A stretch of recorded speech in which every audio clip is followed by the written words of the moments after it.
이곳에 모인 모든 성도님들에게 오늘도 큰 은혜가 함께하기를 주의 이름으로 축원합니다.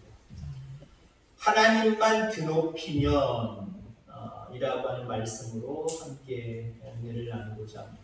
그렇습니다. 우리 인생, 우리의 삶에 목적이 있다고 한다면 잘 먹고 잘 사는 게 아니에요.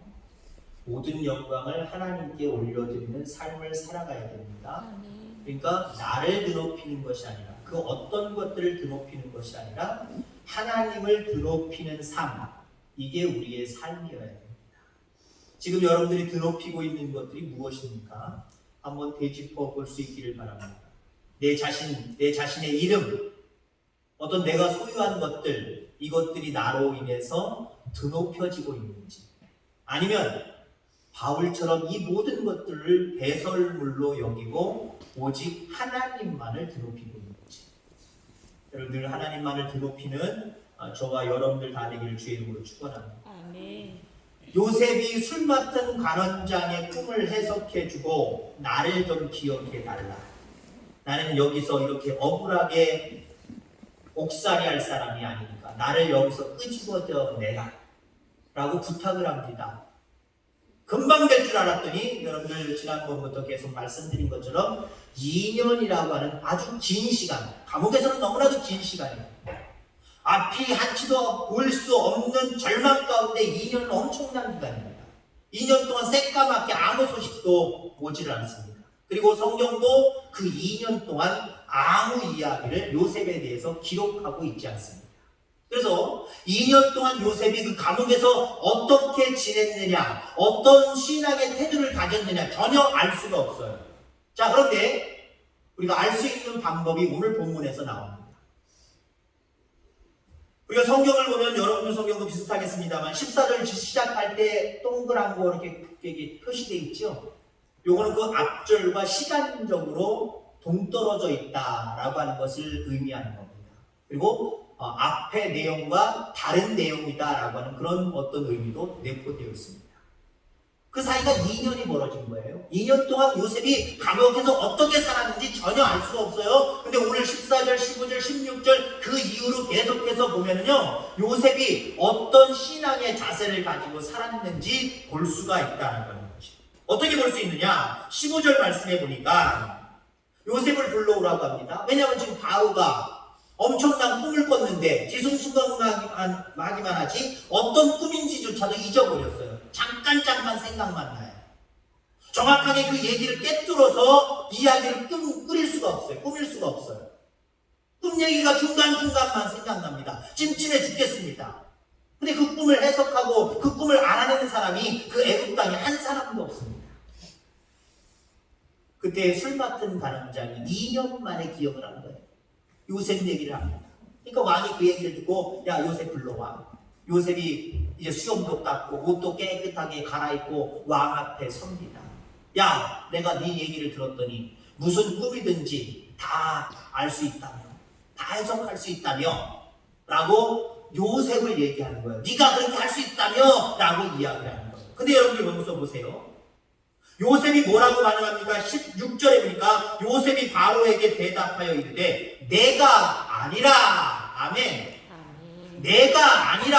아니 사실 맞아요. 요셉 맞아요. 지금 술 맡은 간원장도 바로왕에게 내가 보디발 집의 감옥에서 그 요셉이라고 하는 시부리 그 소년을 봤는데, 그 사람을 봤는데, 그 청년을 봤는데 꿈을 잘 해석하더이다 라고 요셉 얘기를 한 거예요. 요셉이 그런 재주를 가졌다고 얘기한 거예요. 그러니까 바로가 한 얘기 맞아요. 내가 듣기로 네가 정말 꿈을 잘 해석한다며. 그 얘기 맞아요. 틀린 거 아니에요. 근데 지금 요셉은 뭐라고 얘기하고 있어요? 내가 아니라 하나님이십니다. 하나님이 바로의 꿈을 편안하게 알려주실 겁니다. 내가 아니라 누가요? 하나님이래요. 내가 아니라 하나님.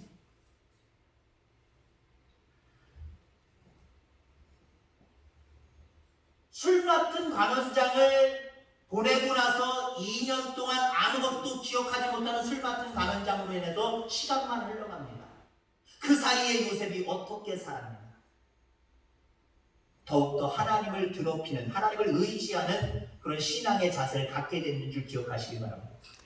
사실 2년 전으로 돌아가서 요셉이 술 맡은 관원장 꿈 해석해 줄 때 어떤 마음이었을까요? 내가 이렇게 가르쳐 줬으니까, 내가 이렇게 해석해 줬으니까 요대로 복직되면 나를 좀 기억해 달라.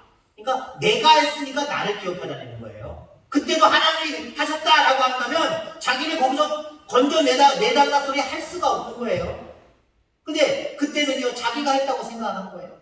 그러니까 자기가 해줬으니까, 네가 은혜를 입었으니까 가면은 은혜 좀 갚아라, 그 얘기거든요. 근데 오히려 술 맡은 관원장에서 아무 소식이 없는 2년여 동안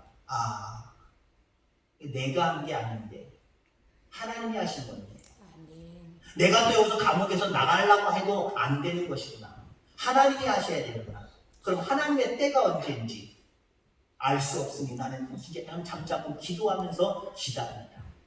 여러분, 잠자코 기다리며 기도하는 삶을 살았다고 우리는 얼마든지 추측할 수 있는 거예요. 여러분, 요셉이 말하는 주어를 한번 잘 생각해 보시기 바랍니다. 그 사람이 어떤 관점으로 얘기하느냐는요, 그 사람이 가지고 있는 주어를 잘 주워 담으면요, 저 사람이 어떤 생각을 가지고 있다, 어떤 위주의 가치관을 가지고 있다 라고 하는 것을 알 수 있어요. 무슨 얘기할 때마다 세상적인 물질 얘기, 돈 얘기하는 사람, 그 사람 마음속엔 돈이 가득 차 있는 거예요. 그러면 어떤 관점, 그 관점을 이야기하는 어떤 주어를 얘기할 때 내가를 얘기하는 사람이 있고요, 우리가를 얘기하는 사람이 있고요, 아니면 제3자, 3인칭 다른 사람을 지칭할 때도 있습니다. 그게 대단히 중요해요. 왜냐면요, 주어로 사용하는 그것을 그 사람 마음속에서 의지하고 살아가고 있다. 지금 요셉은요, 주어가 다 하나님이에요. 자, 25절에 보니까 바로의 꿈은 하나라. 하나님이 그가 하실 일을 바로에게 보이십니다. 하나님이 보이십니다. 내가 보여주겠다는 게 아니에요. 하나님이 보여주십니다. 하나님이 주어가 되고 있고요. 28절에 보니까 내가 바로에게 이르기를, 하나님이 그가 하실 일을 바로에게 보이신다. 여기도 왜요? 하나님이 보이십니다. 내가 보인다가, 내가 주어가 아니에요. 그 누가가 아니에요. 하나님이에요. 하나님이 주어가 되고 있어요. 그다음에 32절에 보니까 바로께서 꿈을 2번 겹쳐 꾸신 것은 하나님이 이 일을 정하셨다. 하나님이 정하셨대요. 그리고 하나님이 속히 행하십니다. 하나님이 정하시고 하나님이 속히 그대로 그 꿈대로 행하실 것이다. 바로를 만나서 지금 오늘 본문부터 그 이유까지 쭉 되어지는 말들을 보면은요, 지금 요셉이 사용하는 주어가요, 하나님이에요. 왜요? 그 가슴 속에, 그 머릿속에 오직 하나님, 오직 하나님. 그 하나님을 드높일 생각만 하니까 드높여지는 상황마다 자기를 드러내지 아니하고요, 하나님을 거기다 나를 쏙 빼고 하나님을 딱 집어넣고 있어요. 예, 맞습니다. 내가 꿈을 잘 해석합니다. 내가 꿈 이야기를 듣고 편안하게 해드리지요. 내가 밝히 보여드리지요. 내가 하지요. 라고 이야기하지 않고, 그 모든 자기가 주어가 될 그 속에 하나님을 대입시키고 있다는 거죠. 그가 얼마나 2년 동안 하나님 중심의 삶을 살았는지를 보여주고 있는 모습이다라고 하는 겁니다. 자, 우리의 인생도 가만히 보면은 고난들이 참 많이 있습니다. 자, 근데 우리가 고난이 있더라고 해도요, 하나님께 고정된 눈이 있으면 그 고난도 쉽게 극복해냅니다. 근데 우리 사람들 가만히 보세요.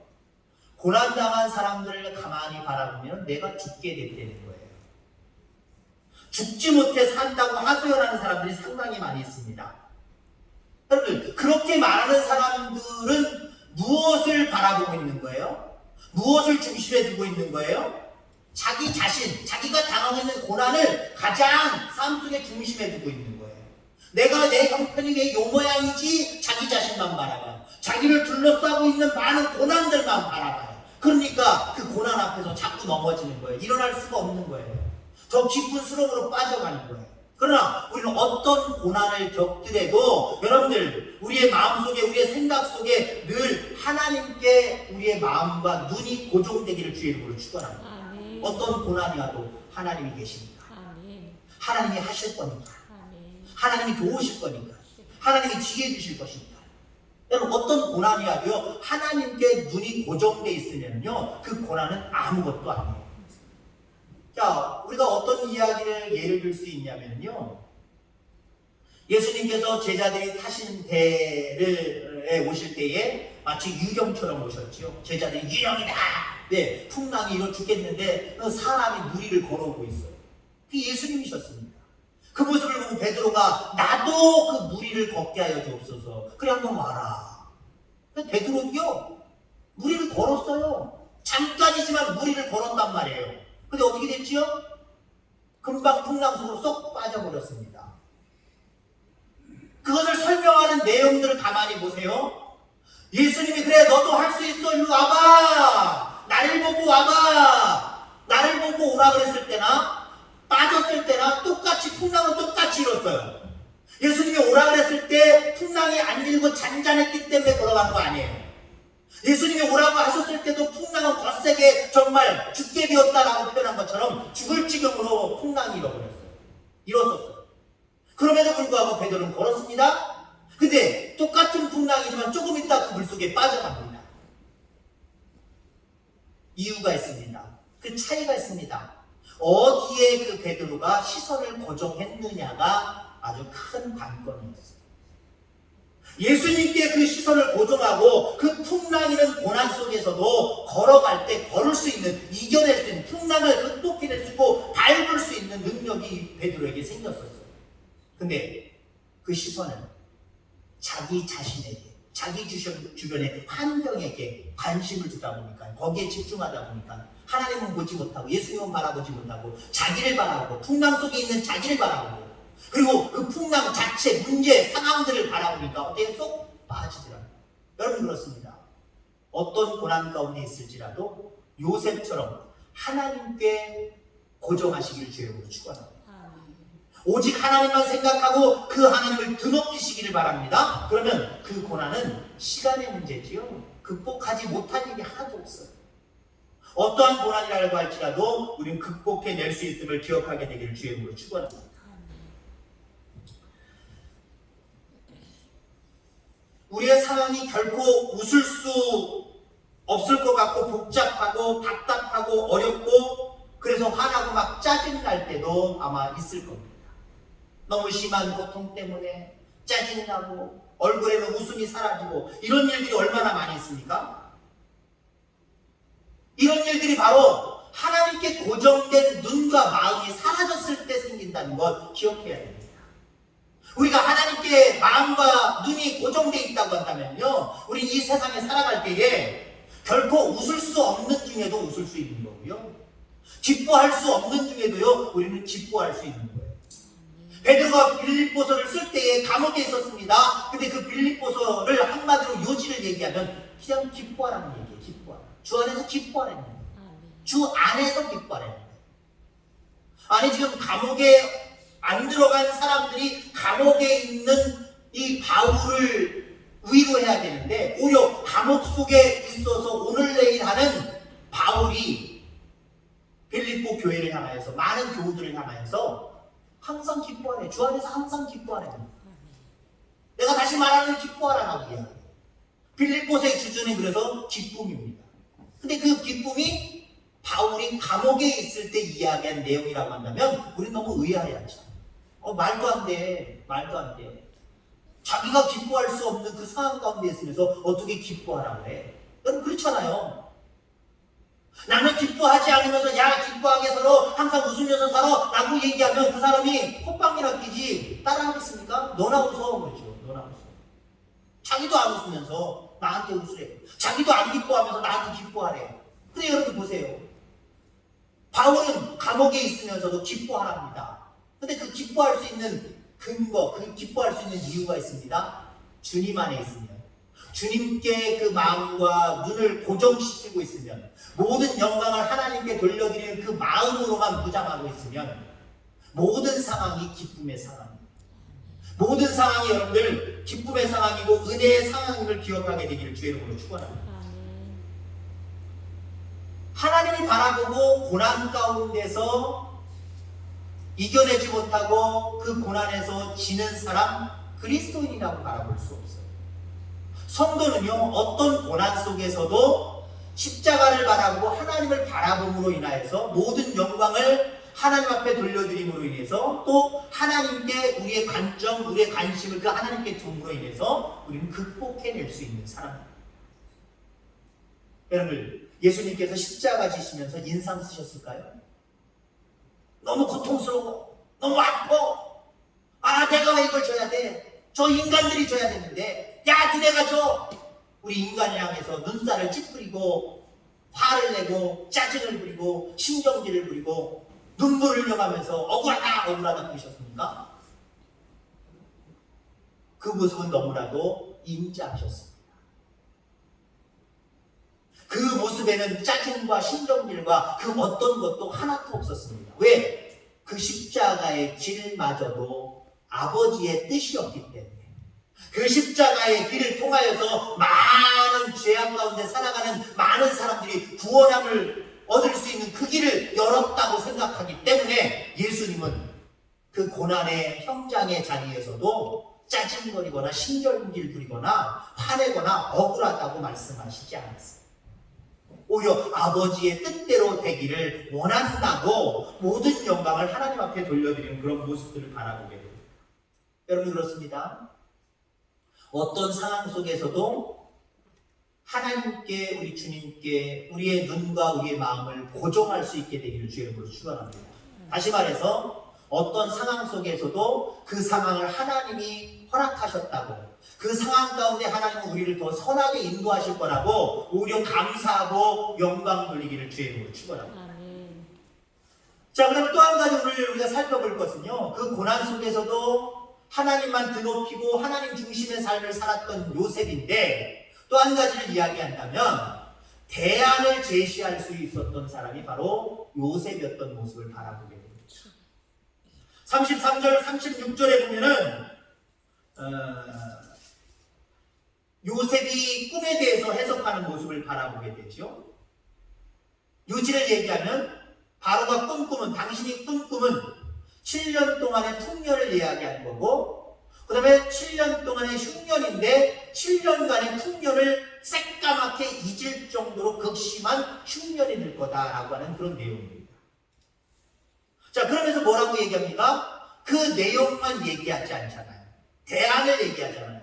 7년 동안 풍년의 때에 곡식을 잘 저장해서 그 위에 있을 흉년을 대비해야 됩니다 라고 이야기합니다.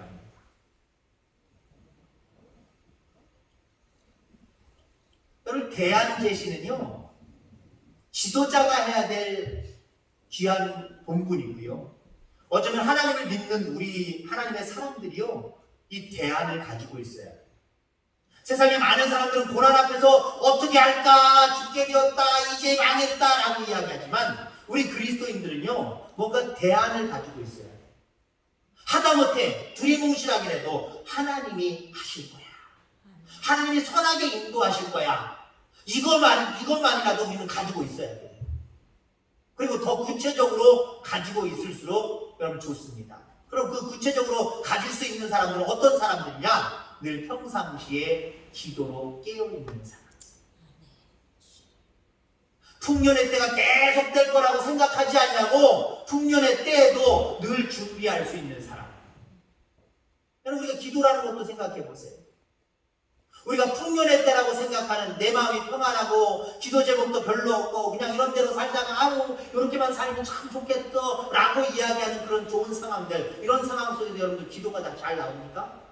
아마 차이는 있겠지만 평범하게 보편적으로 이야기하면 기도가 잘 안 나올 겁니다. 자, 그런데 우리는 풍년의 때가 계속될 거라고 우리는 착각해서는 안 돼요. 언젠가 흉년의 때가 옵니다. 마지막 때가 오는 것처럼 이 땅에 흉년의 때가 함께 옵니다. 우리가 잘 되던 일들이 계속 잘 되는 게 아니에요. 안 될 때가 옵니다. 그때 여러분들 어떻게 하시겠습니까? 대안을 가지고 있어야 되는데, 그 대안은 똑똑하다고 대안이 세워지는 게 아니에요. 요셉이 지금 똑똑하다고 대안이 세워진 게 아니잖아요. 그냥 단순히 7년 풍년 때에 7년 흉년의 때를 준비해야 됩니다, 이것도 대단한 대안이지만, 그 대안대로 정말 7년에 6년 동안 곡식을 저장해 놓을 저장 탱크를 바로가 요셉에게 권한을 주어서 그 일들을 감당하게 하는데 했어요, 못했어요? 구체적으로는 얘기를 안 하겠습니다만 해내잖아요. 그 얘기는 뭐예요? 그냥 두리뭉실한 대안을 가지고 있었지만 구체적인 대안도 그에게 있었다는 거예요. 근데 사실 그 당시에 지금 바로에게 보고하는 그때에 있었을까? 그건 의문입니다. 근데 자신만만할 수 있는 이유가 있어요. 늘 여러분 하나님만 드높이는 삶을 어떤 상황 속에서도 살아가시길 주 이름으로 축원합니다. 그러면 우리 속에 어떤 일들이 온다고 할지라도 하나님이 지혜 가운데 우리에게 대안을 주세요. 이게 참 희한하죠? 미리 앞으로 몇 달 후에 몇 년 후에 있을 대안을 내가 생각해놨다가 잘 적어놨다가 이런 일이 있으면 내가 이 대안을 가지고 잘 극복해내야지 이렇게 준비하는 사람 거의 없어요. 그럼 우리의 준비는 뭐예요?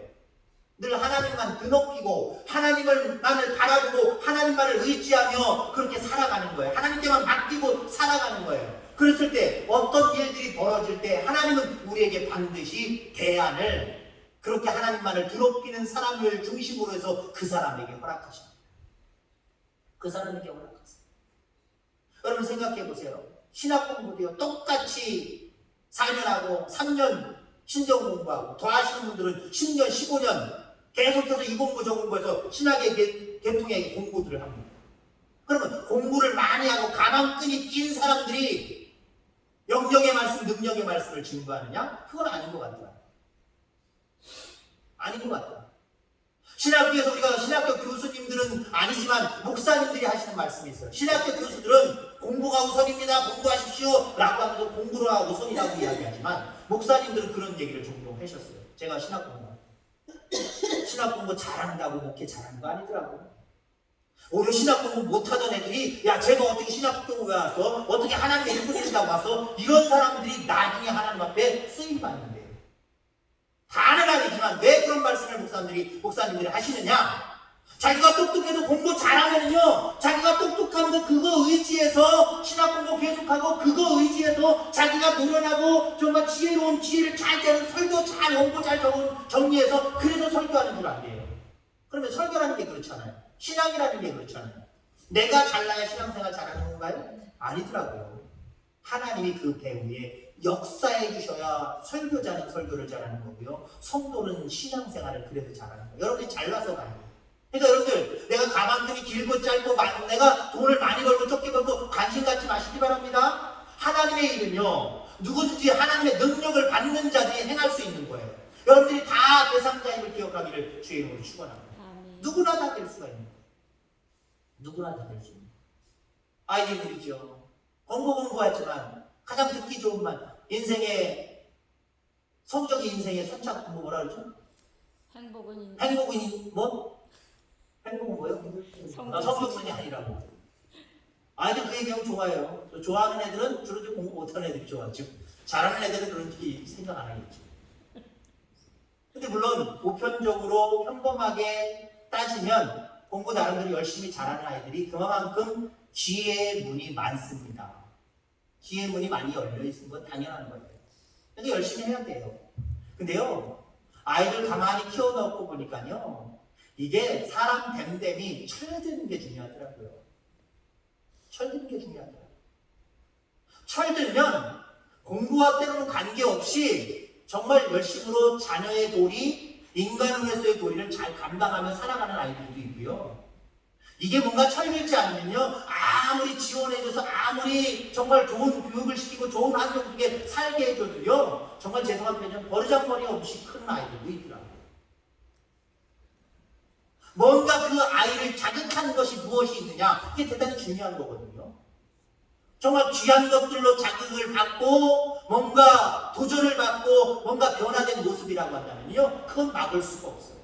더군다나 여러분들 살아계신 하나님이 그의 마음과 생각을 터치해 주셔서 젊었을 때부터 먼저 인간의 도리가 무엇이고 하나님의 뜻대로 사는 것이 무엇인지 깨달은 아이들이 있다고 한다면요 그 아이들은요 하나님 크게 사용하십니다. 여러분 그러니 여러분들 늘 하나님만 바라보고 하나님만 드높이시기를 주의 이름으로 축원합니다. 그러면 시대 속에서 하나님이 필요한 인물들을 뽑으실 때 준비된 영혼을 뽑으시는데 어떤 사람들이 준비된 영혼이에요? 물론 실질적으로도 준비하셔야 되겠지만 늘 하나님만 드높이고 하나님만 바라보는 자들, 그런 자들을 하나님이 들어 쓰시는 거예요. 베드로가 왜 무리를 걸어왔습니까? 그 많고 많은 제자들 중에 12명의 제자들 중에 유일하게 그 바다를 예수님처럼 걸어본, 몇 발짝인지는 모르지만 잠깐 몇 발짝 걸어본 사람, 그래도 몇 발짝이라도 걸어본 사람 베드로밖에 없었어요. 왜 그렇게 걸어갔죠? 하나님 앞에 도전적이기 때문에. 왜요? 하나님 앞에 도전적이다라는 말은요, 이 교만한 말로 표현하는 게 아니라요, 하나님을 믿기 때문에, 하나님을 전적으로 의지하기 때문에, 하나님만 드높이는 삶을 살기 때문에, 그래도 나도 한번 여기 걷게 해달라는 거예요. 나도 한번 걷게 해달라는 거예요. 여러분, 그런 여러분들의 도전의식이 있게 되기를 주의 이름으로 축원합니다. 그 도전의식, 그냥 한번 나도 한번 도전해봐야지 하면 안 돼요. 요셉이 하나님만을 드높이고 하나님 중심의 삶을 살아가니까 그 감옥 속에서도 하나님이 만져주시니까 끌어냄을 당하는구나, 높임을 받게 되는구나, 바로왕 앞에 서게 되는구나. 여러분들, 그 노예가, 죄인인 종이 어떻게 왕 앞에 섭니까? 그 당시 이거 설 수 없는 거예요. 근데 하나님이 들어 뽑으시니까 되더라는 거지. 어떤 사람을 하나님 들어 뽑으세요? 하나님을 드높이는 사람을 들어 뽑으십니다. 여러분들, 제비들이 처마 밑에서 입을 벌리고 5마리면 5마리, 6마리, 7, 8마리 그냥 짹짹짹짹짹짹 입을 벌리고 있습니다. 어미가 와서 먹이를 갖다 줍니다. 어떤 새에게 먹이를 줄까요? 첫째부터 짜르르, 요번에 여기 요놈 줬으니까 다음에 날아가서 벌레 잡아서 2번째 놈 주고, 3번째 놈 주고, 4번째 놈 주고, 5번째 놈 주고, 그럴까요? 이것들이 서로 앞다퉈서 자리 다투고 아니냐 막 하다가 뒤죽박죽 섞일 수도 있는데, 원래 과학적으로 어떻게 발견해낸 건지 모르겠습니다만은 이야기를 들어보니까요, 입을 크게 벌리는 놈한테 준대요. 입을 크게 벌리는 놈. 나 배고파 죽겠어요. 엄마 나 밥 주고 짝짝짝 입 짝짝짝 벌릴 때 더 많이 벌리는 놈한테 쑥 집어넣는 거예요. 여러분, 하나님이 어떤 사람을 들어 사용하셨을까? 좋은 위치에서 평안을 누리고 기쁨을 누리고 만족을 누리면 하나님이 그 사람들을 들어 쓰시고, 어쩌면 저 골짜기에 빠져서 고난당하고 어려움당하고 힘듦당하고 그렇게 좌절하고 낙심하는 그런 사람들은 들어 쓰지 않으실까? 그건 아니고, 중요한 것은요, 어떤 삶의 위치에 있든지 하나님이 보실 때는요, 말 그대로 도끼인객이에요. 내가 학력이 조금 높고 낮고 우리는 엄청난 차이 같지만 이거 별거 아니에요. 별거 아니에요.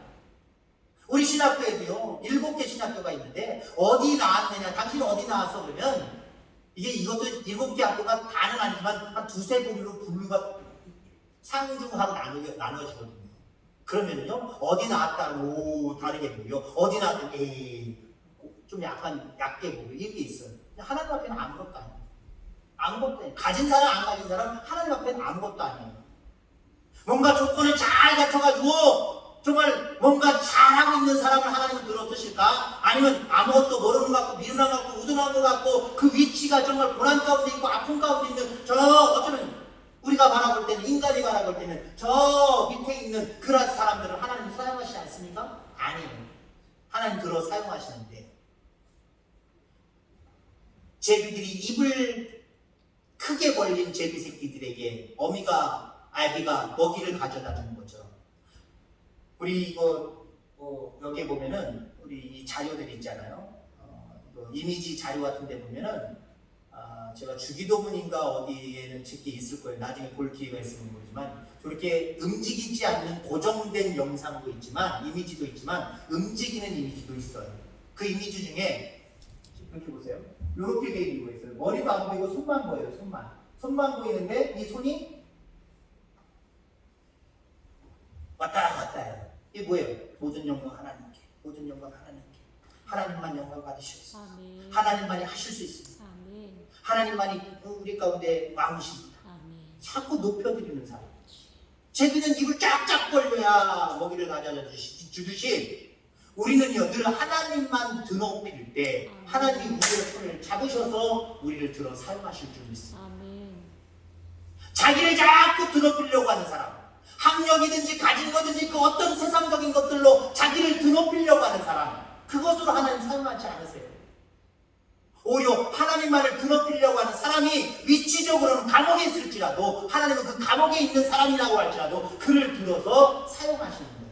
비록 요셉은 감옥에 있었지만 2년이라고 하는 시간이 흘러서 절망 가운데 있는 그 상황 가운데 있지만 도저히 자기 스스로 그 감옥에서 나올 수 없는 상황이지만 그 감옥에서도 오직 하나님만 하십니다라고 하는 그 신앙의 자세를 가지고 하나님만 드높이는 그 신앙의 모습으로 살아갈 때 하나님은 그를 감옥에서 잡아주시고 바로왕 앞에 세우시고 그 나라뿐만 아니라 주변 나라들을 14년 동안 그 이상 또 먹여 살리는 위대한 인물이 되는 모습을 바라보고 늘 하나님만 드높임으로 말미암아 하나님께 귀하게 사용받는 우리 모든 성도님들 다 되기를 주의 이름으로 축원합니다. 아멘. 하나님 아버지 감사합니다.